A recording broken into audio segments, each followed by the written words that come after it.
I think we should spend at least 5 minutes to try to understand the Affordable Care Act, or Obamacare, as it's been called.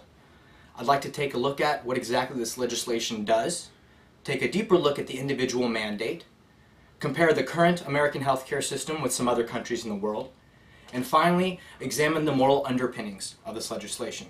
So first, what exactly does it do? Children up to the age of 26 can now stay on their parents' health insurance plans.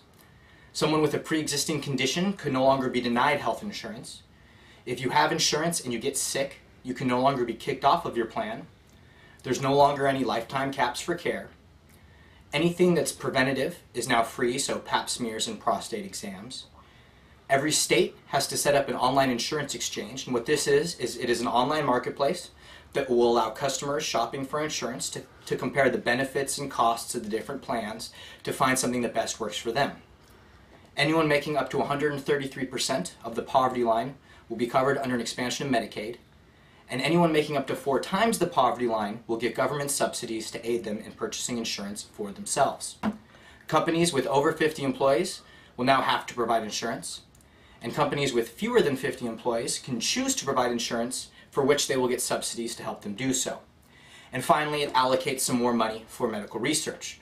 Most Americans agree with these reforms. The part of this legislation that's very controversial is the idea of an individual mandate, which says that you have to get insurance of some sort. So let's take a closer look at that. So let me throw up a graph right here. As you can see, this graph has the poverty line, it has who's covered under the expansion of Medicaid, and finally it has who gets subsidies to aid them in the purchase of insurance. So let's just take a look at a family of 5. A family of 5 making less than $36,000 a year will be covered under Medicaid, and honestly, if a family of 5 is only making that much, I'm sure they can't afford insurance on their own. That same family would have to make almost $110,000 a year before all the costs of their new insurance will come out of their own pocket. The other part of that mandate that upsets people is the idea of a fine for not getting insurance. So let's look at that. In 2014, when this fine starts, it's only $95 for the year. And when it eventually ramps up to the full amount, it's going to be $695 or 2.5% of a person's income, whichever is higher. There's no civil or criminal penalties for not paying this. In fact, all they can really do is the IRS can withhold your tax returns. This legislation, though, is actually based on something very successful. The legislation is based on the reform of healthcare in Massachusetts. This reform has been very successful. It's got 98% of the population covered there, and most of the people in this new system are extremely satisfied with it.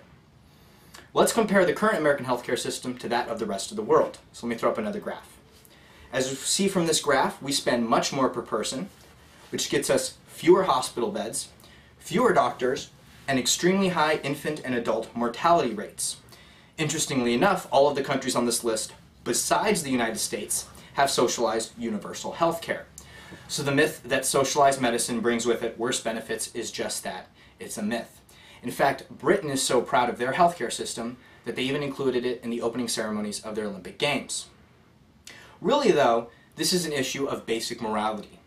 A value we have always held as Americans is that we take care of the less fortunate, at least when they're our own. And we have failed in that in recent years. Lest we forget that one of the first lines in our Declaration of Independence is that we all have certain inalienable rights, and that among these are life, liberty, and the pursuit of happiness. Well, the pursuit of happiness is not possible when you are sick and in pain, dying, when you have fear that you can't go to the hospital because of the huge amounts of debt you would incur, when you have worries that if you incur this debt, you might have to declare bankruptcy, you may even lose your home. Well, when people are suffering like this, when we allow this to happen, then we have truly failed in the convictions that we hold so dear. For more, join us at Advocating Democracy.